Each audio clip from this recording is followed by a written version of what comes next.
పామును తీసి బయటికి వదిలిపెట్టు, పామును తీసి బయటికి వదిలిపెట్టి చెప్పాడు. నాకేం తెలుసు, పామును పట్టుకున్నాను. అది తోక వచ్చిందో, తలకాయ వచ్చిందో, మెడకాయ వచ్చిందో పట్టుకొని వదిలిపెట్టే విషయంలో నా చేయి కాటేసిందమ్మా. ఇక్కడ కాటేసింది, చేయి మొత్తం ఇంకా తొమ్మిది లేచిపోతుందమ్మా. ఏం పట్టుకుని నాకు అర్థమైతేనే కదా తల్లి. తలకాయ పట్టుకోవాలా, తోక పట్టకూడదా? అందుకే ఖర్చుంది ఇప్పుడు నాకు. ఒకసారి పిల్లలు గట్టిగా చెప్పకూడదు, మక్క బాబు గట్టిగా చెప్పకూడదు. ఇది పాలు గుడ్లు తాగిందా తాగలేదా తెలియదా చూస్తాను. మెల్లగా ఒక పాట మైకి ఇవ్వడేసి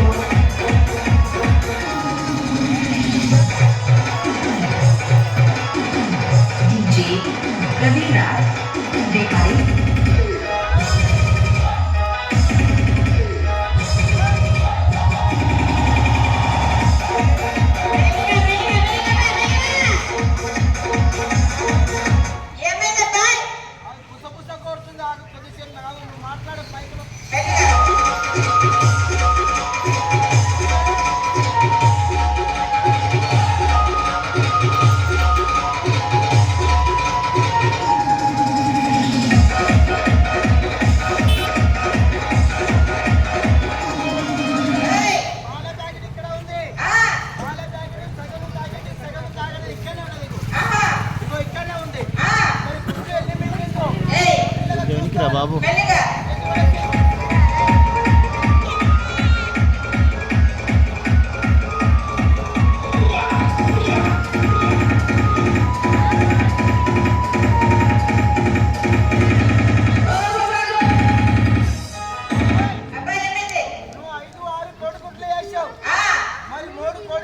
పగిలిపోయినాయి, ఇంకా 3 కోడిగుడ్లేమో కనబడుతుంది, తెల్లగా కనబడుతుంది.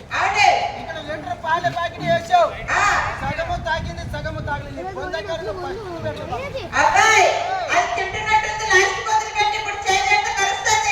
మర్చిపోయినవా తల్లి? ఎందుకు మర్చిపోతావమ్మా?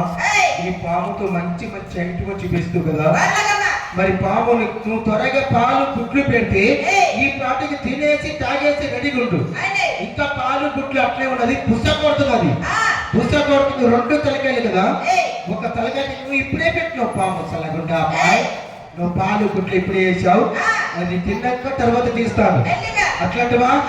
పిల్లలకి